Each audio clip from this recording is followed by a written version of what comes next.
Good morning to all of you. This is Bob Dunlevey speaking from Taft in Dayton. Thank you for participating in our webinar on coronavirus and its implications for employers. Joining me remotely is labor and employment law attorney Nadia Lampton from Taft. And for the next 15 minutes or so, we will discuss the labor and employment law and HR issues confronting employers and their employees. A question and answer period will follow. We will focus on straightforward, practical advice as always, but please remember that this is a highly fluid situation. The laws and regulations are changing by the day, if not by the hour. If you have questions during this presentation, please feel free to text Nadia Lampton at the numbers you see up on the presentation, or you may email as well. Do so at any time during the course of the presentation. Throughout the various pages of the slides, you will also have a reference to Nadia's address.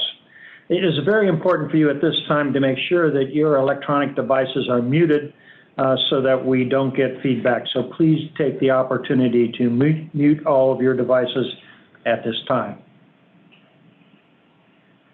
Needless to say, this declared pandemic and national disaster are presenting some very unique issues and challenges for both union and non-union employers in all sectors of employment. Our phones are ringing off of the hook with clients seeking advice. We are providing, therefore, this presentation to approximately a dozen construction associations at this very moment, associations which we represent and have dealings with on an ongoing basis. A vast majority of our practice is devoted to the construction industry and to construction law, and I have devoted my entire life to representing construction contractors. We wish to thank the management and staff of the various associations who are attending this presentation for their assistance. I also understand in attendance may be some union representatives as well.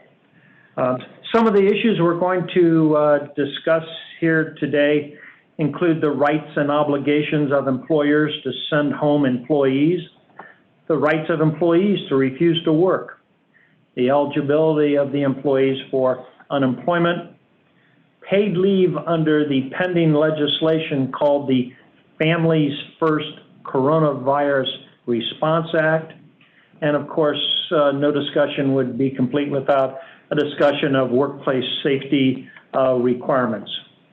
We will address all of these matters in the context of both unionized and non-union operations, because after all, even the unionized operations have non-union employees within their ranks. So without further ado, let's get started.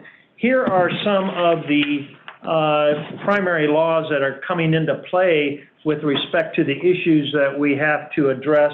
We're not here to make lawyers out of you. Heaven forbid you'd want to do that anyways. But these are the laws in play. These are the laws you are subject to, and you have to have some basic understanding. The first one, of course, the Occupational Safety and Health Act. This particular law addresses abating hazards in the workplace. The National Labor Relations Act, which gives rights to both union and non-union employees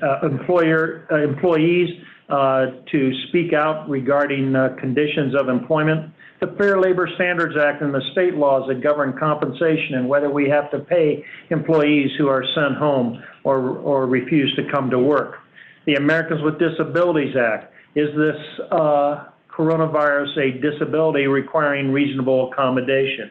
The Family and Medical Leave Act, which gives employees unpaid time off and which is subject to major modification by the pending legislation. The common law privacy rights of employees pertaining to the medical information we may gather when we collect information regarding their health, when they report it to us, or when we may take their temperature. Workers' compensation, of course, injuries are compensable, illnesses in the workplace are compensable. Is this a workers' comp covered situation? Unemployment compensation. Will our employees who go off work be entitled to unemployment?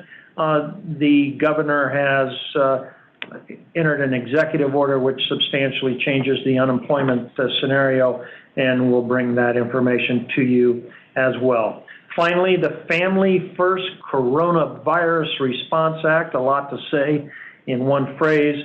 This has to do with paid sick leave and amendment of the Family and Medical Leave Act, which will give full and part-time employees for the first time paid time off and benefits. It also provides for some tax credits as well. Changes the landscape of employment not only for today, but maybe for ever. And I don't mean to be dramatic about that. It is pending at this time. It's being considered in Washington this very day. All right, workplace safety issues. Let's start with those. As all of you know, we do a substantial amount of OSHA work, and OSHA considerations are definitely in play here. The two general principles, of course, are that an employer must provide a workplace free of recognized hazards, must provide a safe workplace. The second item in play is that an employer has the obligation to eliminate recognized hazards. And so now we get to the coronavirus, COVID-19, and is that a recognized hazard? I would say my opinion is yes. Must an employer take efforts to abate that hazard from the workplace? The answer, yes. Does an employer have the right to remove employees if there is reasonable suspicion of the employee having coronavirus, or if there are symptoms being displayed, which one could make the assumption that coronavirus is in the workplace? OSHA gives you this right as an employer because you do have that obligation to eliminate recognized hazards from the workplace.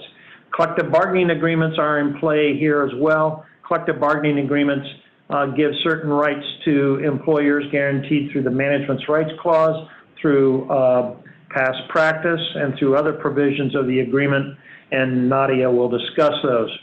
The takeaway here on providing a safe workplace is train your supervisors right now to monitor your workforce and have them be cognizant of the signs and symptoms of coronavirus so they can report back to you on whether you have a situation that needs to be eliminated from the workforce. So what if there is an actual diagnosis of someone in your workforce having coronavirus? Well, the first order of business is to send that employee home and to stop work among those who may have been exposed to it, and to thereafter immediately decontaminate the workplace before you invite employees back to work. If there is an actual diagnosis, of course, you can send the employee home, subject to some of the discussions, some of the collective bargaining agreement implications Nadia will talk about. There's no ADA violation if you send someone home, because this is not a disability. It is a temporary incapacity. And furthermore, it could be a direct safety threat. These are all exceptions to your obligation to accommodate somebody under the Americans with Disabilities Act. Yes, the collective bargaining agreement may possibly be violated depending upon what the wording of your particular collective bargaining agreements may be. But we have seen that unions have been more than flexible right now in recognizing the need to remove people from the workplace, and in recognizing that different terms and conditions must go into play under this national emergency, this pandemic. I want to mention just briefly that even some unions are entering into special national agreements that overlay on top of the local collective bargaining agreements, giving dispensation to employers to do things so that even if there is a question about the rights to remove employees or the question about a right to an employee to stay home, these things are being addressed in specialty type agreements, and Nadia will discuss that. The employer's right to refuse to work and to travel on business to locations where our customers may be. They do not have a general right to refuse to work and to travel unless there is an imminent danger of death or serious harm. And the mere general fear that they're going to contract it doesn't constitute an imminent danger of death or serious harm. Section 13 of the OSHA Act talks about this provision. It was designed originally for mine workers who felt that they were in the immediate danger of a mine explosion or a collapse, and that they would be permitted to walk out of the mine without repercussions. That isn't necessarily what we have when we talk about a general fear of coronavirus. Of course, if it's a confirmed case in the workplace, perhaps that is the imminent danger that permits the employee to refuse to work, or if where we go to work as we travel, that location for the off-site work may have coronavirus in its facility, and that too could constitute the imminent danger. Of course, these employees can't refuse to work from home generally or from a different work site if there is no interchange. So if the employer is faced to work off-site, or if the employer has to abandon a particular project to move the employee to another project, that is a feasible way to avoid the issue of refusal to work.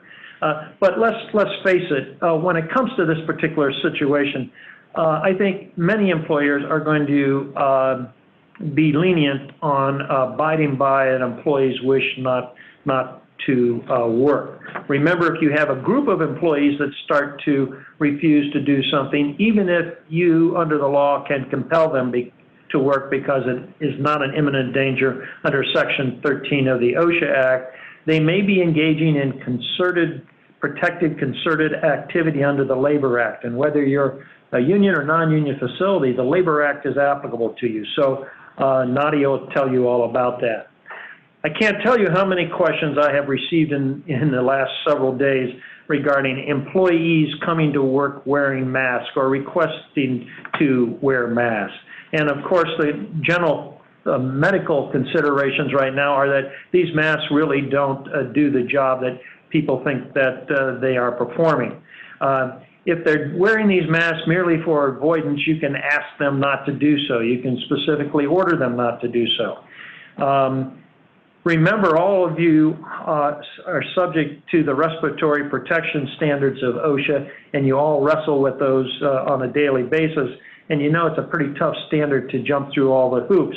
And once you have employees coming into the office, for example, wearing face masks, you're going to then have to have your respiratory protection program be applicable to it as well. So be careful about permitting the wearing of masks when it shouldn't be done. A caveat here is that if the employee actually has a disability and a doctor's recommending that a mask be worn, then a reasonable accommodation would have to be had. Next, the employer's right to test for the virus, the employer's right to take temperatures. Lots of questions on this as well, very popular. Taking the temperature of an employee is a medical exam, and that's regulated by the Americans with Disabilities Act, and it says, the general rule, you can't take temperatures. But there's an exception when there's a pandemic, and that's what we've got. And so, yes, you can take temperatures, but you must do so, I recommend, in the least intrusive manner, protecting to the best possible way the confidentiality of the information that you are gathering. And so, if you're going to take temperatures, I suggest they be laser-type temperature mechanisms.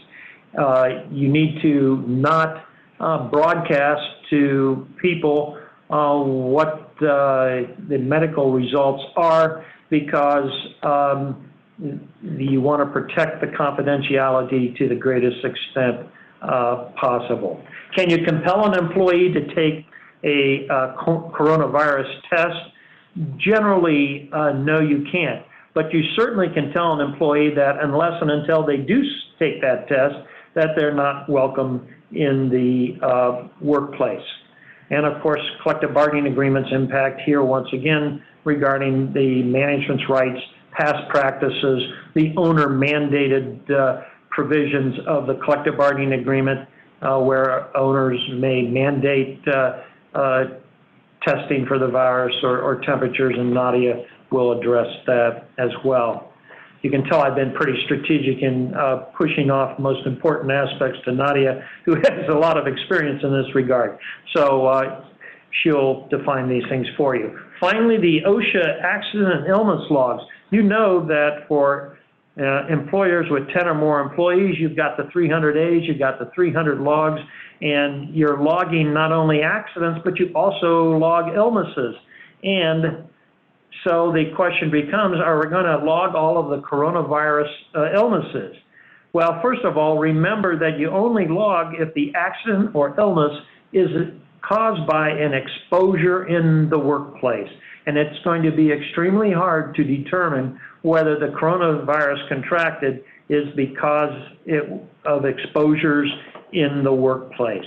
So in general, I would say it's not going to happen.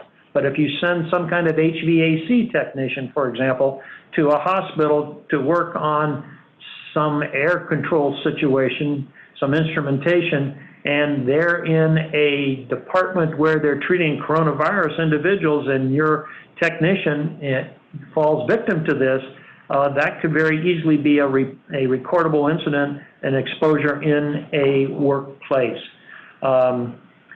The various national associations, including NECA, which I represent, have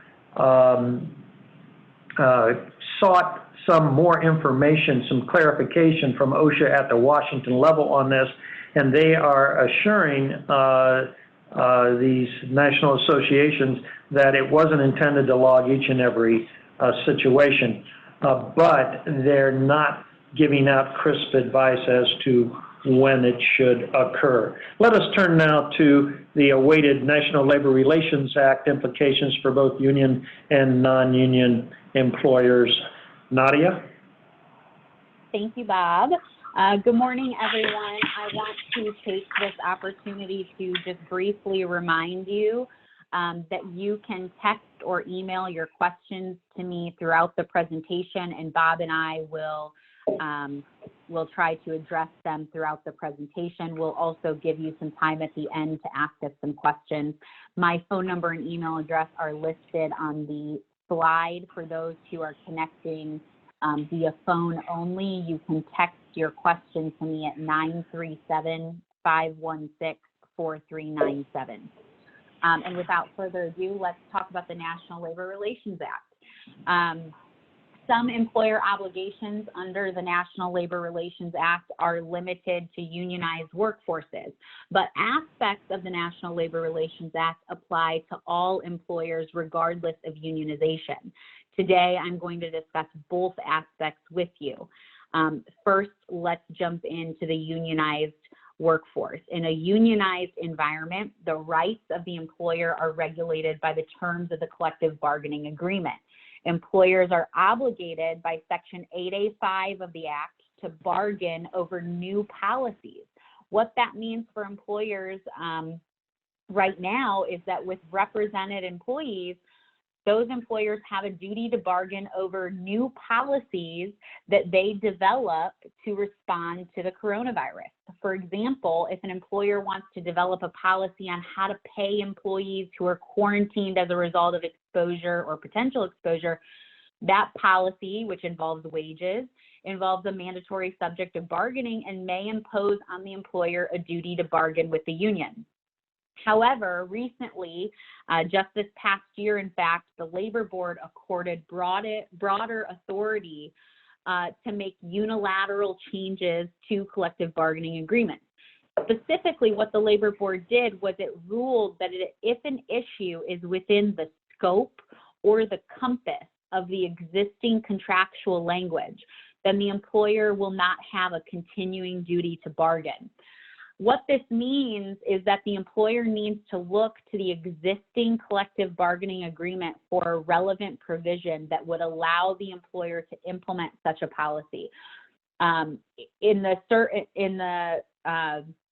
circumstances that we find ourselves in currently, it's likely going to be the management rights provisions, any leave of absence, paid time off, or health and safety provisions. These are the provisions we're going to look to see if the employer has some discretion to implement a policy to address these emerging and evolving issues on a quick and expedited basis.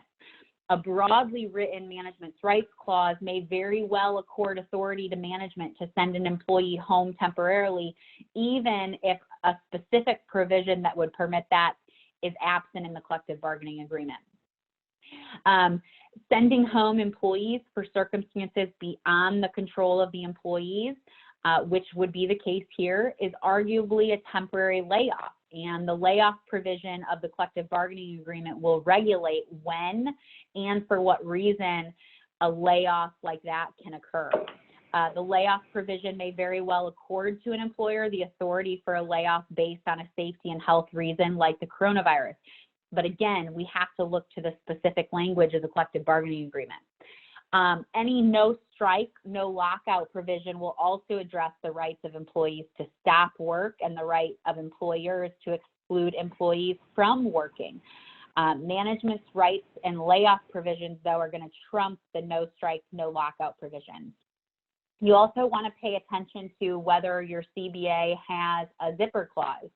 If the CBA does not contain a zipper clause for closing negotiations during the term of the agreement, then the employer may wish to compel union negotiations on an expedited basis to secure any rights it needs to deal with these circumstances.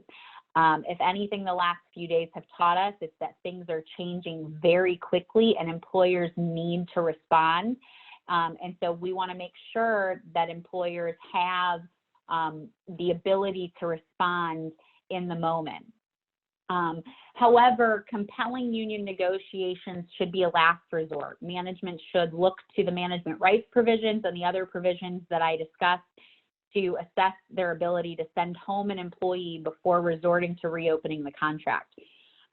Also, keep in mind that under many collective bargaining agreements, a customer or owner mandate to send an employee home will not justify a violation of the collective bargaining agreement. So the expulsion of an employee from the premises at a customer's insistence may very well exceed the authority under the contract for services between the customer and the employer, but also recognize that the employer is not probably going to want to disregard a customer's request. So we're going to have to look to those management rights provisions and other provisions in the collective bargaining agreement to see if management has the authority to implement such a policy. Also look to establish past practice as an avenue to address these issues. What we are seeing is that currently most employees and union leaders are amenable to working together to overcome this threat. It's an all hands on deck approach is what we're seeing. Notably, just the other day on March 16th, NECA and the IBEW entered into a National Disease Emergency Response Agreement. It's a nationwide agreement where they respond to coronavirus in a way that allows employers to do the types of things that management would need to do based on management rights and past practice. Such things as allowing the employer to remove an employee from the job site and requiring the employee to obtain a doctor's release, certifying that employee before they're able to return to work under certain conditions, such as that person having contact with another person who is reasonably believed to have contracted coronavirus, or if the employee has symptoms associated with the coronavirus, things like that. There are other provisions of that national agreement, that nationwide agreement, but what it does show is that employers and union leaders are amenable to working together to overcome the threat. This is just one nationwide agreement, again, between NECA and the IBEW, but we expect other unions to follow suit. The last piece that I want to touch on with unionized workforces is to be on the lookout for information requests related to an employer's response to the coronavirus outbreak, especially if you're in a healthcare environment or a work environment where employees work closely together. The main topics will likely include health and safety concerns and how absences or pay will be impacted. Likely, both topics that I just raised are going to be considered presumptively relevant because they're concerning mandatory subjects of bargaining. So employers are going to be obligated to respond. If you receive such a request, I encourage you to work closely with legal counsel to ensure that you adequately respond. There are a number of rules that the Labor Board imposes on an employer's obligation to respond to an information request, and the Labor Board is likely not going to relax those rules in the face of this outbreak. We might be able to buy additional time to respond, but the obligation will remain nonetheless. Now let's turn to a non-unionized workforce applicability of the National Labor Relations Act. Section 7 of the National Labor Relations Act accords a broad right to employees to join together to advance their interests as employees and to take action regarding wages, hours, and conditions of employment. Section 7 of the National Labor Relations Act is going to apply to all employees, regardless of the unionization of the workforce. What I want to draw your attention to with Section 7 and its implication here is that the withholding of services by an employee, so an employee's refusal to work, could be cloaked with protections of Section 7, and an employer's discharge or discipline of that employee could constitute an unfair labor practice under certain circumstances. Remember that even if only one employee refuses to work, it could implicate Section 7 because it could be deemed concerted if it's determined by the Labor Board to be bringing forward what's considered a group complaint or a concern that is common to a group of employees. Such could be the case here if an employee wanted to work from home based on a direct threat in that workplace. So perhaps a coworker has been exposed or a coworker is exhibiting signs or symptoms of the coronavirus. An employee's request to work from home, even if it's personalized to them, even if they say, I want to work from home because of this concern, could very well be considered a group complaint because it's a common concern to a group of employees. However, keep in mind that if an employer does have a remote work option, the employee would not be free to refuse working from home, assuming that the employer has such a mechanism in place. Employers should assess their workforce and business needs now to determine whether remote work is an option for certain employees. I'll caveat that statement only by saying that the current bill making its way through Congress would have an impact on remote work. But for now, if an employer has remote work options, the employee would not be free to refuse working from home. You are in the Zoom meeting now. And with that, I'll turn it back to Bob. Let's turn to the wage hour issues that present themselves. And there seems to be pretty many, but there's some pretty clear-cut general rules that we can apply here that'll give you some practical guidance. Compensation for time off. If you send a person home, are they entitled to any compensation? General rule, no. And the reason? Because you only pay for hours actually worked. Of course, there are some exceptions under the collective bargaining agreement provisions. If you send someone home whether you have to guarantee them a certain number of hours. And there's also some circumstances for the exempt salary employees I'll talk about. But in general, if you send them home, you don't have to pay them. But at the same time, remember, if you send them home and they do any amount of work, then that will be compensable under the Fair Labor Standards Act and under state wage hour laws. So whether you're going to have these employees do some work at home or not will be up to you. But stop and think about the return of emails, return of cell phone calls, maybe getting on the computer, doing a little work. That is compensable time. So then if they're at home, you face the challenges of how you're going to control this. And so we strongly urge you that if you're going to permit homework, that you have some kind of telework or work at home program, written policy, so that you can deal with it. So remember that even unauthorized work is compensable. All you can do is discipline someone for it, but you still have to pay them. So if they do work at home, you're going to be stuck. Nadia is going to talk about the remote work policies. They're pretty important. Everybody should have one. Let's talk about the salaried exempt employees. These are what we call the white-collar exemptions. These are the executive, administrative, or professional employees that are paid a salary of a certain amount, and we guarantee them a weekly paycheck no matter how many hours they work. Well, the general rule is that you have to pay them, these salaried exempt employees, for the entire work week, even if they work less than a full week.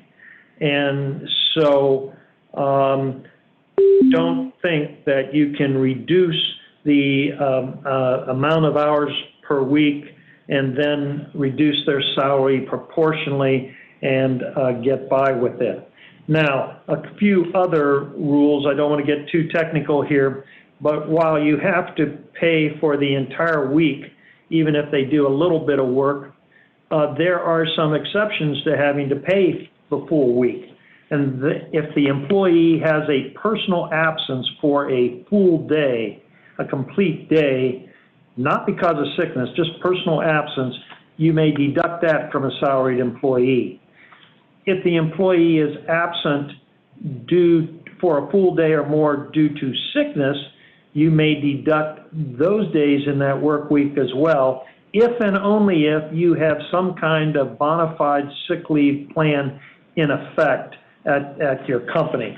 So that's pretty technical. You'll need some guidance on that, but there's some opportunities there for you. Let's turn now to benefit issues, and here's just a few of the benefits we're going to talk about. The first one is PTO. Many of employers, at least in the office, unionized contractors in the office setting, may have a consolidated PTO policy, paid time off, where they group together vacation days and sick days, and they give an employee a certain number of paid days per year to utilize. And of course, the point to make here is your specific policies control. So pay attention to the language, and that way you can determine whether this PTO time can be used by employees when they want personal time off because of coronavirus, be it a general fear and they want to absence themselves from the workplace, or whether they have actually contracted coronavirus. Remember also that the way we write employee handbooks, you reserve the right to modify your policies. So if you need to modify your policies at this time, their PTO policy, check the language and do so as the need arises. Another issue that arises is the borrowing of PTO. Sometimes employers let employees give some of their PTO time off to other employees who have fallen short of PTO because of a circumstance. See what your particular policies allow and whether you wish to amend it. The Family and Medical Leave Act is the big one here on the sheet. The Family and Medical Leave Act, as you know, is applicable to 50 or more employees an employee who has worked at least 12 months gets 12 weeks of time off with unpaid time off with benefits under certain circumstances, primarily serious health conditions of that person, or to take care of another loved one who has a serious condition. But this is going to be drastically changed by the Family First Coronavirus Response Act, probably. Nadia will tell you about it, but it's basically going to make Family and Medical Leave Act applicable to almost all employers, big and small, and it's going to require paid leave. So it's something that certain politicians have been pushing for a long time, and they're taking the opportunity of this disaster to push through. Remember that if under the traditional FMLA, an employee just can't stay off work and invoke FMLA due to a general fear of contracting the coronavirus. With respect to unemployment compensation, the law has been loosened in Ohio, and we expect it to be loosened in other states as well to make these benefits broader applicability and better benefits to employees. Nadia will tell you about that. Workers' compensation, of course, you know that generally a person who is injured in the workplace is entitled to workers' compensation. It includes illnesses as well as injuries, but both have to arise out of the scope of employment. And so generally speaking, it's not going to arise out of the scope of employment and is not going to be compensable. There may be some exceptions to that. The COBRA Health Care Continuation Insurance. This is the law that gives 18 months of continued insurance benefits to employees, and the employees pay for that. You get it when either you've lost your job or there is a substantial reduction in the hours of work. And this is going to be triggered as well when employees are reduced in hours or the employee is sent home for no hours whatsoever. But the Family First law, once again, is going to impact this, and we'll tell you about it.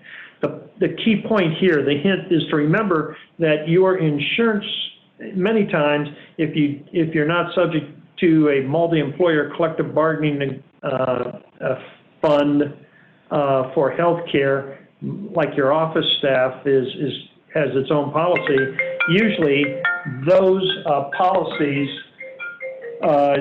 those insurance policies talk in terms of being an active employee, and insurance coverage is for active employees, normally defined as 30 hours. If you reduce these hours and lead the employees to believe that they still have coverage, and your policy says if they work less than 30 hours, they don't have it, and they're not working 30 hours, you may have promised a benefit that you're on the hook for that your insurance company is not standing behind. So let's turn now to other considerations, and here's just a few of them that Nadia will address. Thank you, Bob. Before we get to the other considerations, there were a couple questions that I've received that hit on workplace safety. And I'm going to give these questions over to Bob just to address briefly, and then we'll get into the other considerations.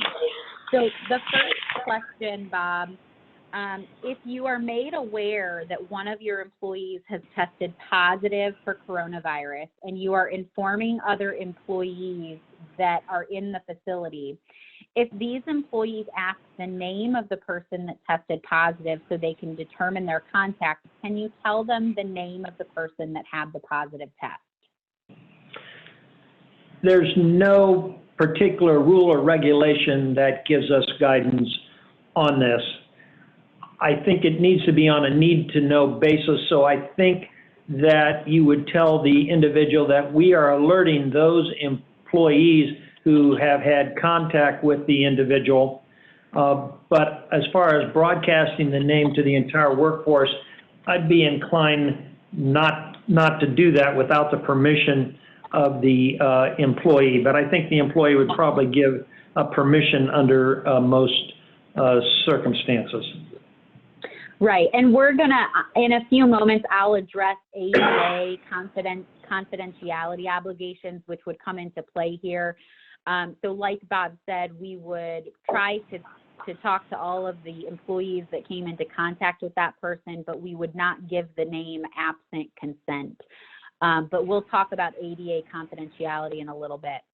The next question, Bob, is if you are made aware that one of your employees has tested positive and you shut down the facility that person worked in, is there any guidance from OSHA or other sources of how the facility needs to be cleaned and disinfected before the facility can be reopened? And before I turn that over to Bob, I will say that OSHA has prepared preliminary guidance on preparing the workplace for COVID-19, and that's OSHA publication 3990-03. It doesn't discuss in great detail how to do a deep clean necessarily, but it does discuss certain controls that can be administered, and it discusses safe work practices and PPE and other things that employers can do to prepare their workplace. Do you have anything else on that, Bob? Just briefly, this issue was presented to me yesterday in a telephone call, and the CDC does have some guidance on this, but yesterday I was told that when the employer attempted to find a company that would assist them in doing a decontamination during a shutdown, that they couldn't find one. So that meant that the employer had to utilize their own employees to deal with this. So I'm not aware of companies that will perform the service, although I do believe there are some out there, but I'm not aware of their names. Okay. Bob, another question for you. If a service tech is wearing proper OSHA PPE while in an isolation room at a hospital and contracts the virus, is it recordable? I believe it is. Okay. I have received a couple other questions, but they're questions that I'm going to address in the next couple of minutes. So I want to get to some of the other considerations that employers need to be thinking about. Obviously, the coronavirus implicates numerous considerations. We're just going to touch on a few, the ones that we have found to be the most significant and the ones that we've received the most calls about. The first one is a remote work policy. As a general rule, employers are not required to permit employees to work remotely. However, under the circumstances of a worldwide pandemic, I would suggest that it is both legally and practically prudent, based on a number of business considerations, for employers to consider whether a more flexible workplace policy could be implemented that would allow certain employees to work from home. If an employer permits employees to work from home, I cannot underscore enough the importance that the employer have a remote work policy.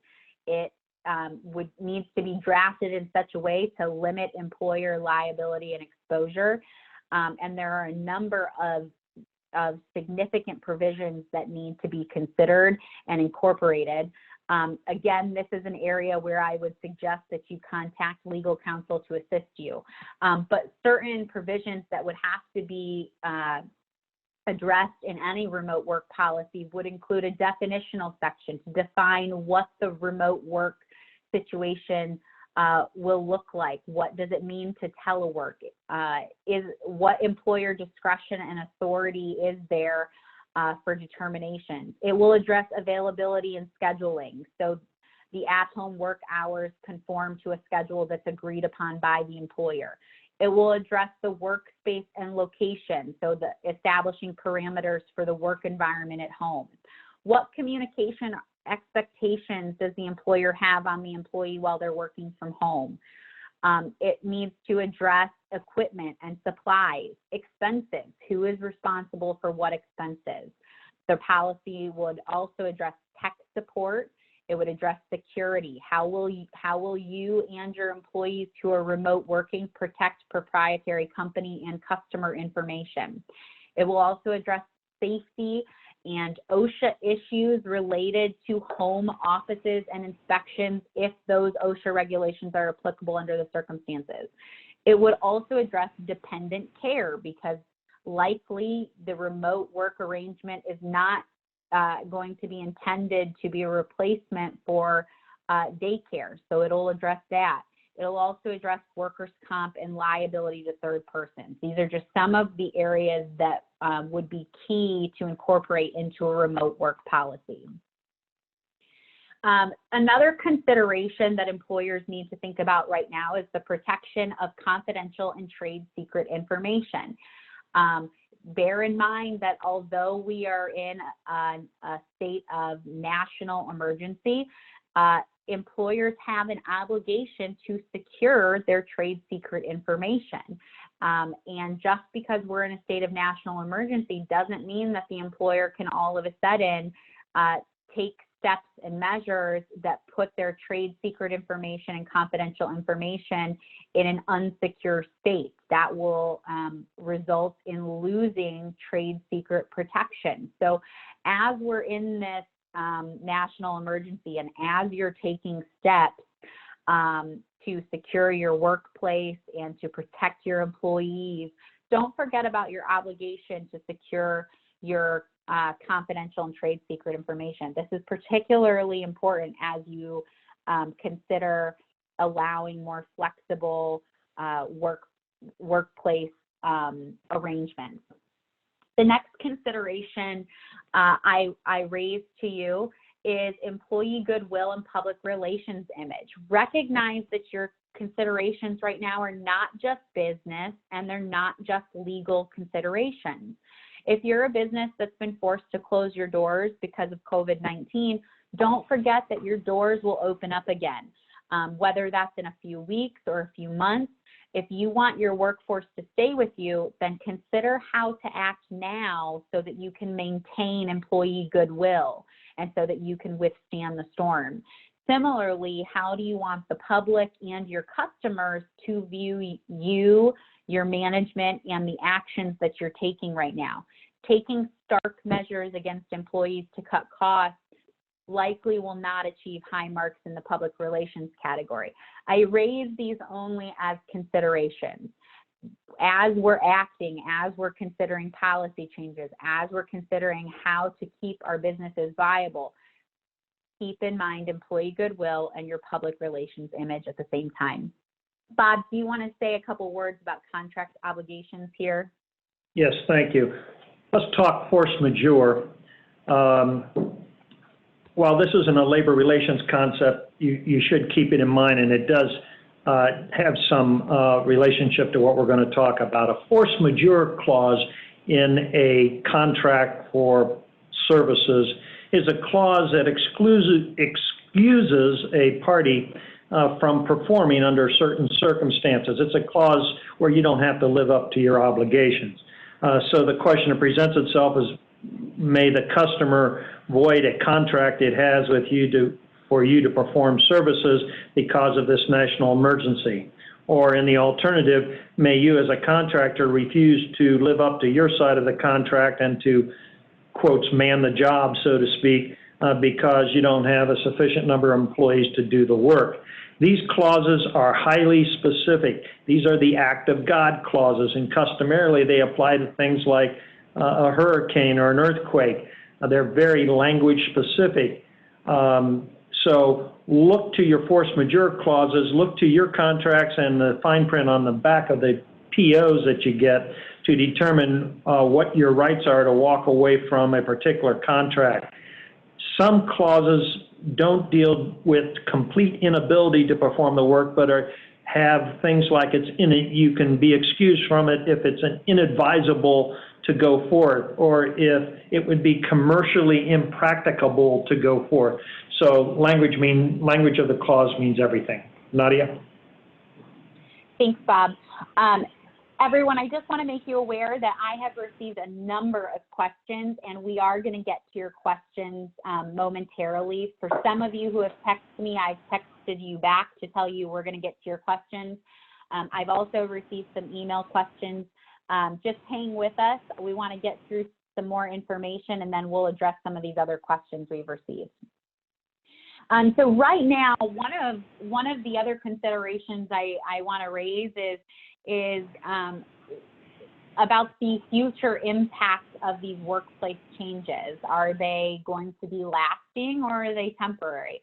It may very well be that the ramifications of these emergency actions that we're all taking are far-reaching, and they very well may be permanent in some form or another.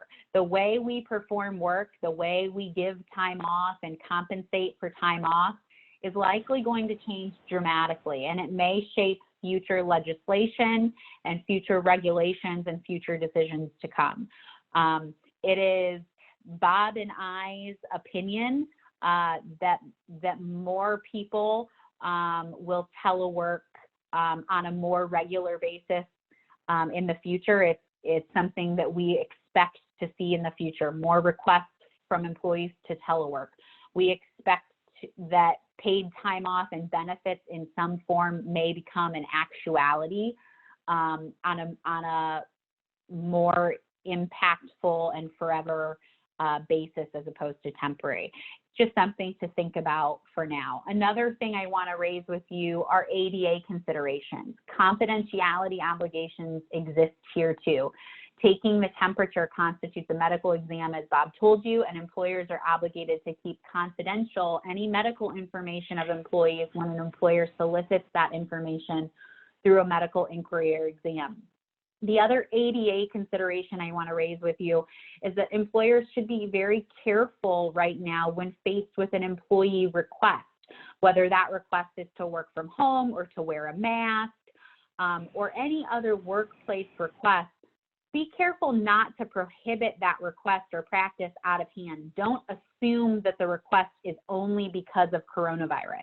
If an employee makes a request, you should take steps to determine whether that request is a request for a reasonable accommodation under the ADA, such that you're obligated to engage in the interactive process.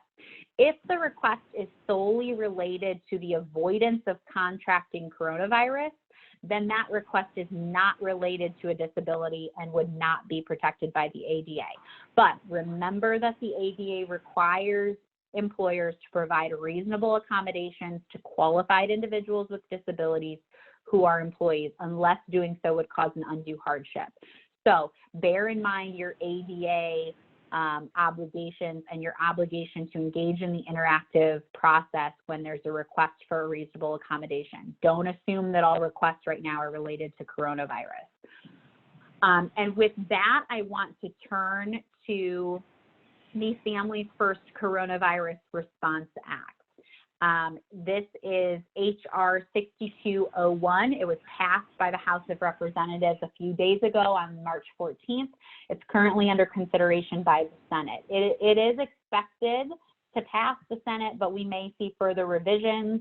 The last update I saw, which was today, indicated that although senators were heading toward a vote yesterday, things took a turn based on an amendment that was proposed by Senator Rand Paul. And so as of right now, no vote on the amendment or the bill in whole has been had.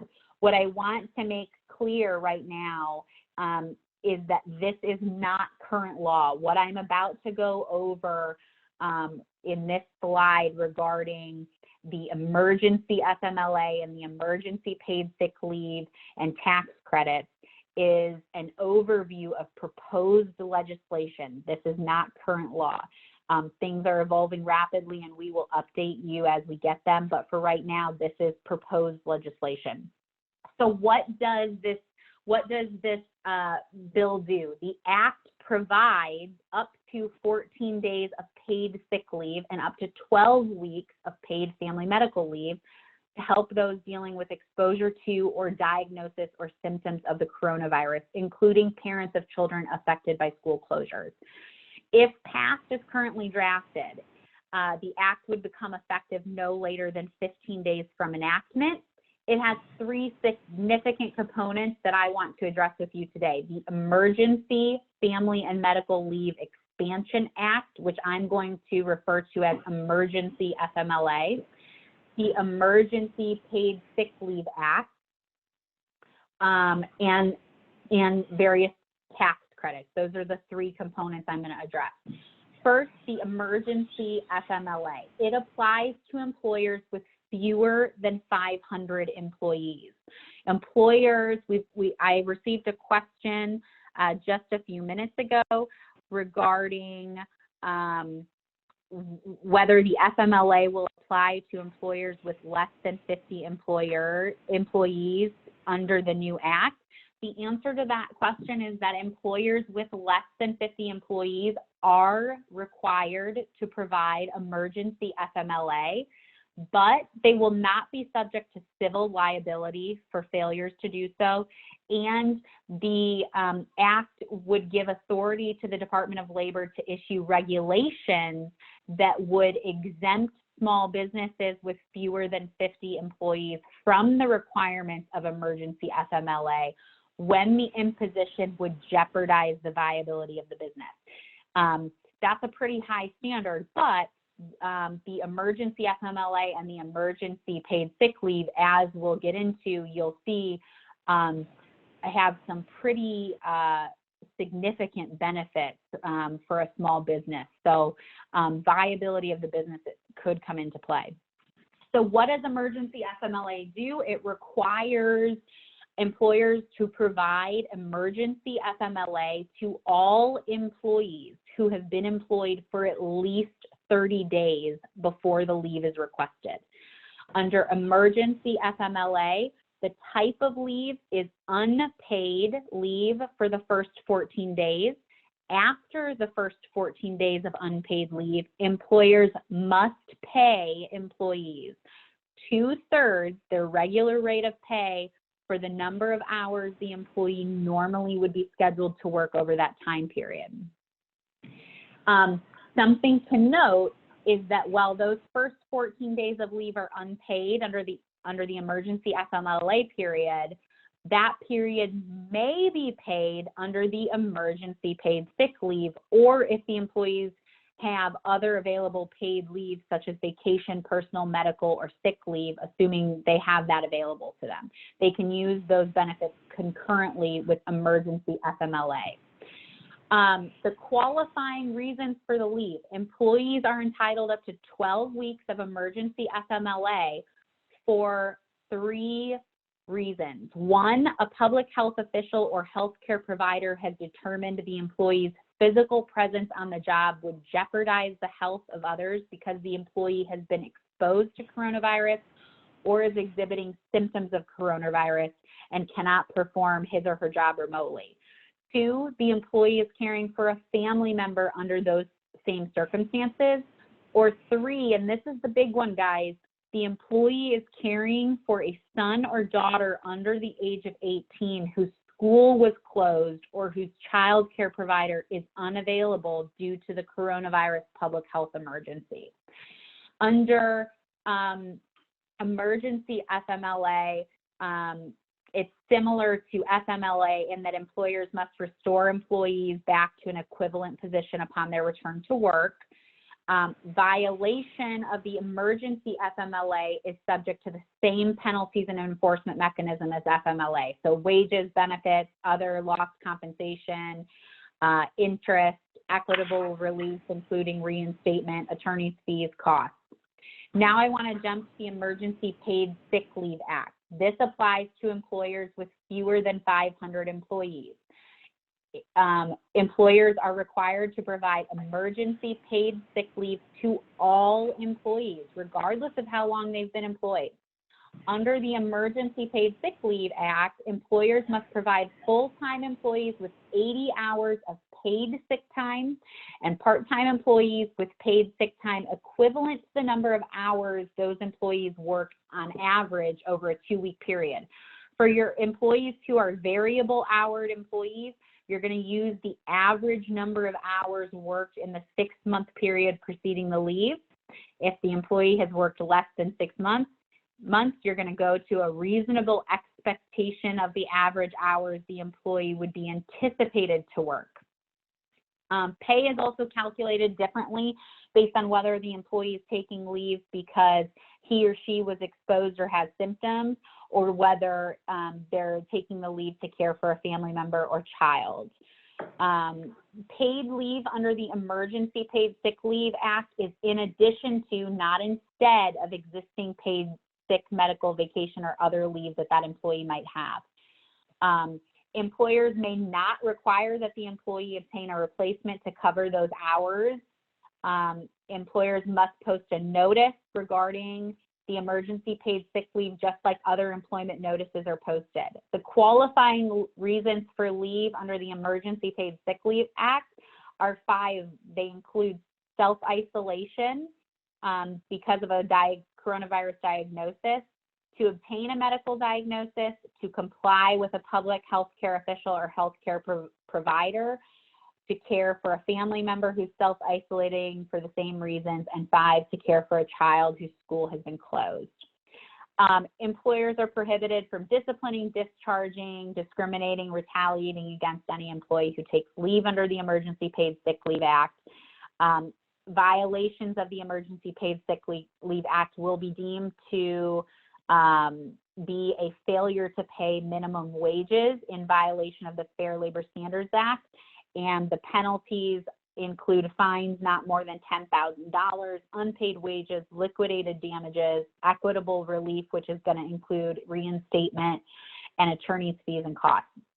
An important note for our employers who are signatories to a multi-employer collective bargaining agreement: those employers may fulfill their obligations for EFMLA and EPSL by making contributions to a multi-employer fund or plan if those mechanisms exist under their current collective bargaining agreement. If no such funds or plans exist under that applicable CBA, then those employers have the same obligation as traditional employers under each respective act. I want to touch briefly on the tax credit. The Act provides for tax credits to employers for wages paid for sick leave covered by both the Emergency FMLA and Emergency PSL. It's capped at $511 of wages per day paid to each employee who's leaving to care for themselves, and $200 per day paid to employees caring for a family member. The credit's also limited to only 10 days of wages. What does this mean practically? Practically, employers are looking at 2 weeks of paid leave and an additional 10 weeks of paid emergency FMLA. So paid leave of some form for nearly 3 months in your workforce. The other thing I want to briefly touch on, I know, we've spent an hour, but we've got a ton of questions on this topic and others. The state unemployment compensation. I just want to let you know that Governor DeWine issued an executive order that said unemployed workers now include individuals who are isolated or quarantined as a consequence of COVID-19, even if not actually diagnosed. Individuals who are totally or partially unemployed will not be required to serve a waiting period before receiving unemployment insurance or shared work Ohio benefits. Also, any benefit paid on unemployment claims will not be charged to the account of the employer, but instead will be charged to the mutualized account, except for reimbursing employers. Penalties for late reporting and payments will be waived for employers affected by COVID-19. But significantly, these orders will only apply to workers that do not have access to leave benefits from their employers. This obviously begs the question, what about the new leave laws? We're not sure yet. The wording of both the executive order and the new leave laws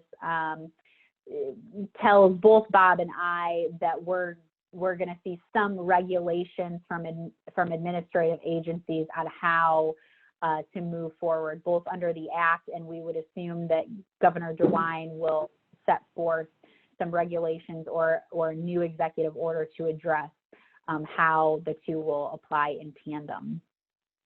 Bob, I'll turn it back over to you, but I will say we have numerous questions that have flowed in, so let me know when you're ready to take some of those. All right, thank you. I certainly will. On your screen, you'll see a Legally Speaking article which addresses much of what we've talked about here today. It has now gone through some revisions as things have changed, and we intend to republish that along with provisions related to the Families First legislation once it's enacted, so that you'll have in your toolbox a reference tool that'll be beneficial to you. Of course, I'm familiar with some other firms who have sent some things out. I'm proud to say ours is highly comprehensive, and we'll continue to update it as the need rises. If you wish to be on our mailing list and you're not already, we'll be happy to put you on there. TAPT has a task force involved in dealing with these issues. We have 600 attorneys in 9 offices and 6 states, so we're prepared to help you no matter where you may end up doing work. We, of course, hope that this has assisted. We're going to stay here until the last question is answered. Please be reminded that this is merely an overview of some rapidly developing issues, so specific legal advice needs to be tailored to your circumstances. And as a paid political announcement, of course, we would welcome the opportunity to not only represent your associations as we do, but also to represent you individually if the need rises. At this time, we'll go to questions, and I'll turn it over to you, Ms. Lampton. Thanks, Bob. Okay, so one question that has arisen. Most HVAC service employees work at customer facilities. What considerations should we give to protecting our workforce who works in customer facilities? Want me to take that? Yes, please. Well, obviously, under OSHA standards, we're not supposed to expose an employee to recognized hazards. So it would seem to me that it's important for us to inquire of the customer what is the status of the workplace and whether there has been some known coronavirus or suspected COVID-19 circumstances, so that we can make a value judgment on what to do. I think also we have an obligation to advise our employee if we run into a situation where there is a potential for that employee being exposed to the coronavirus situation. All said and done, you probably do not want to place your employee into a work site if there is a substantial risk, and you should take the appropriate efforts just as if you had substantial risk for some other reason before we ever knew what the word coronavirus was.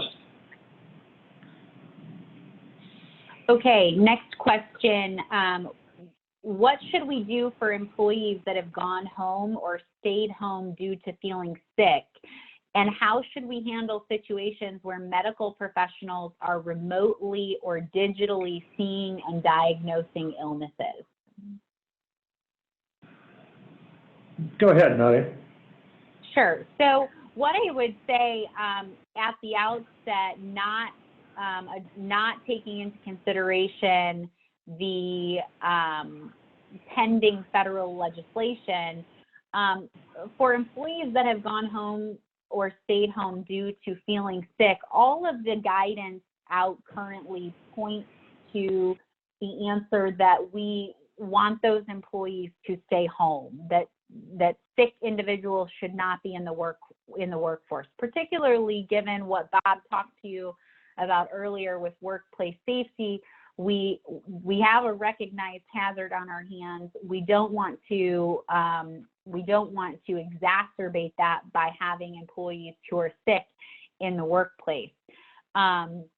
In terms of handling situations where medical professionals are remotely or digitally seeing and diagnosing illnesses, for now, in terms of FMLA leave, if the question is directed towards that, obviously in a traditional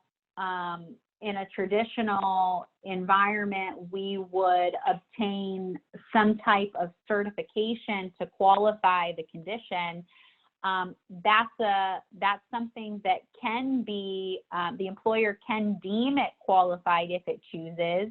Many employers are doing that under the circumstances, but that's a decision that the employer can make. Where medical professionals are remotely or digitally seeing and diagnosing illnesses, theoretically, they would be digitally or remotely also making those certifications. And so we would expect the process to be very similar to what we normally see. It would just be operating in a remote manner or digital manner. Now, with the proposed legislation, that might change a little bit, but the act does not specifically address it. What Bob and I expect is that regulations and guidance from the Department of Labor will be issued, which would address how to handle that scenario. Bob, do you have anything to add to that? No, ma'am. Okay.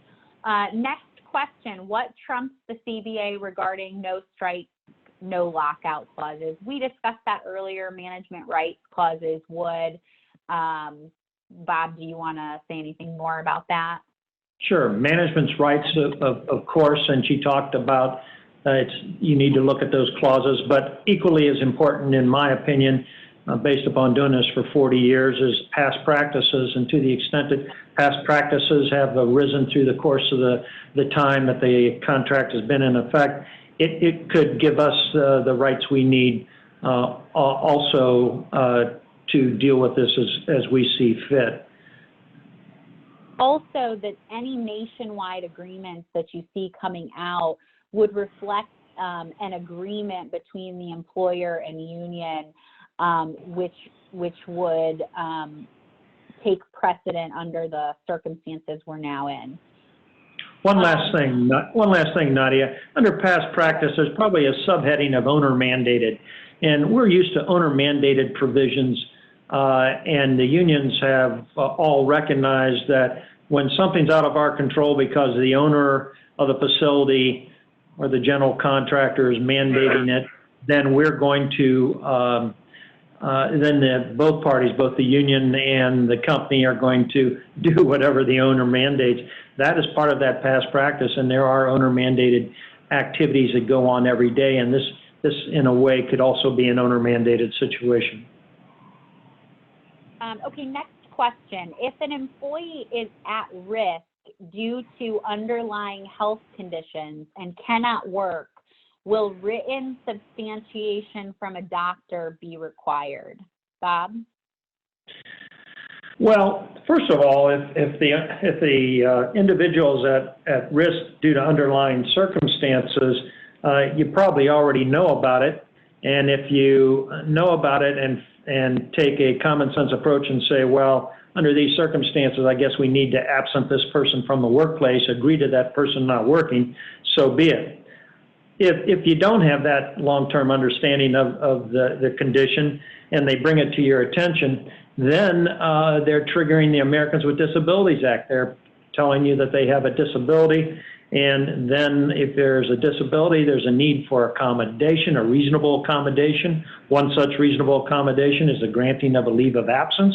And so you may very well go through that interactive process with the individual, talking about how can we accommodate you? What are you asking for now that you've told me you have this problem? And if they're asking for time off, you may very well give them that time off. You may wish for them to work from home. I know it's not feasible with a construction worker, but it is feasible with an office worker, but that would be an additional consideration. Next question. What is the current situation with employees who are saying they have been around someone who is sick and that person is in the process of being tested? Well, in that situation, once again, common sense should prevail. I think that the prudent thing to do is if they say that they've been around someone who possibly has it and they're being tested, is to remove that individual from the workforce immediately as well until those results of the other individual are made available. You just can't run the risk of contaminating an entire workforce. And as a follow-up to that, what is the level of employees where that situation would apply? For example, person one has come into contact with person two has come into contact with person three. How far down the line does it go? Once again, I think that's a judgment call. I think you have to talk about the facts and circumstances as far as the date, time, place, duration of the exposure. I don't think we can give you a bright line here. Agreed. I have just a couple more questions.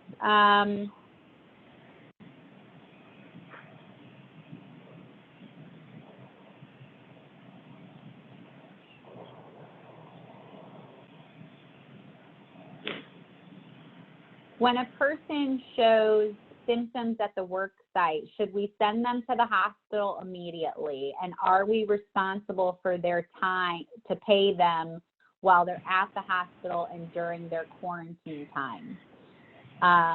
With respect to if a person is showing, I'll just take this one, Bob. When a person's showing symptoms at the work site, again, you know, Bob and I have previously addressed this. If they're showing symptoms at the work site, they need to be sent home. In terms of responsibility for their time, after that point, we're really waiting on this pending legislation to give us more answers. Without the pending legislation, so not taking into consideration that, the responsibility, we're going to look to the collective bargaining agreement to see what your obligations are. If you're not a unionized workforce, we're going to see what your policies and practices are. If that person has paid time off or sick leave that they can use, then they can use that time. If they're eligible for FMLA, they can use FMLA. But we will use the toolkit that we have available to us now, unless or until that pending legislation becomes enacted. Nadia, I have a little something on that.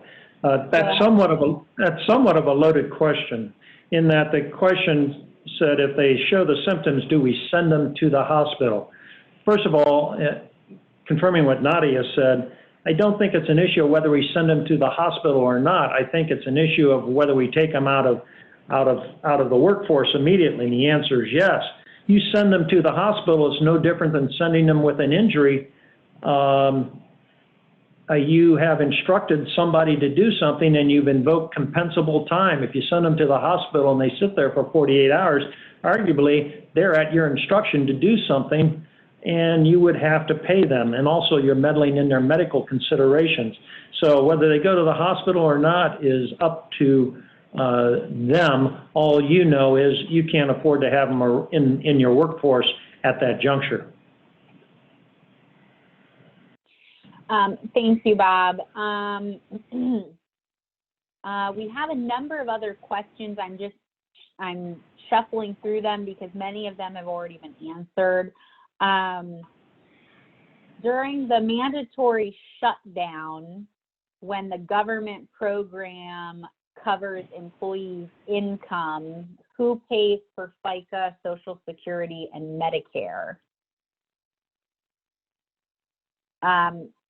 What I would say to that in terms of the shutdown of restaurants and certain businesses, if that's what's being referred to as the mandatory shutdown, employee income is going to be addressed the same way. That hasn't changed. So the FICA, Social Security, and Medicare obligations would remain the same. Are there any phone numbers that employers and employees can call to get answers to questions? I would point you to the guidance that has been promulgated by the CDC and other agencies such as OSHA. We referenced OSHA's guidance on what employers can do in the workplace to prepare for coronavirus. Resources from administrative agencies are a good place to go. The government's website, which I believe is coronavirus.gov, is a good place to go as well.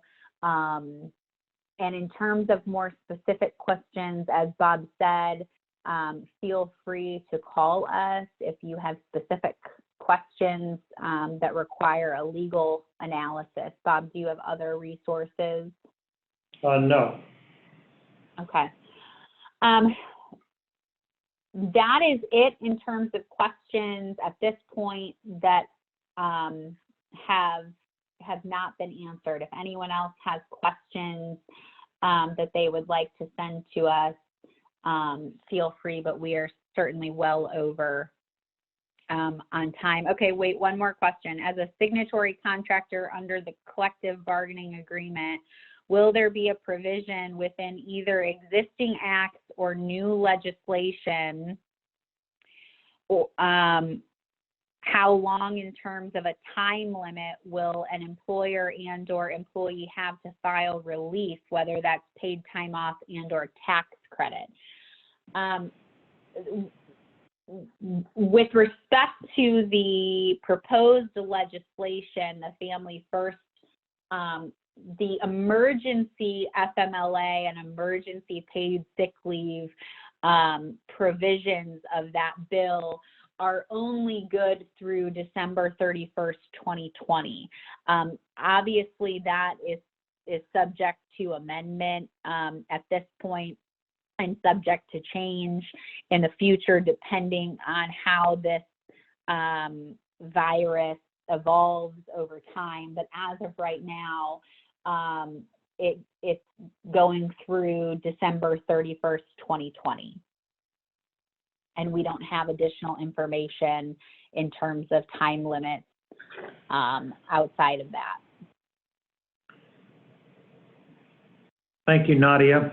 And thank you, folks, for attending today. We'll continue to stay on top of all of these issues as breaking news comes about. If we have the opportunity to be of service, we would welcome the opportunity.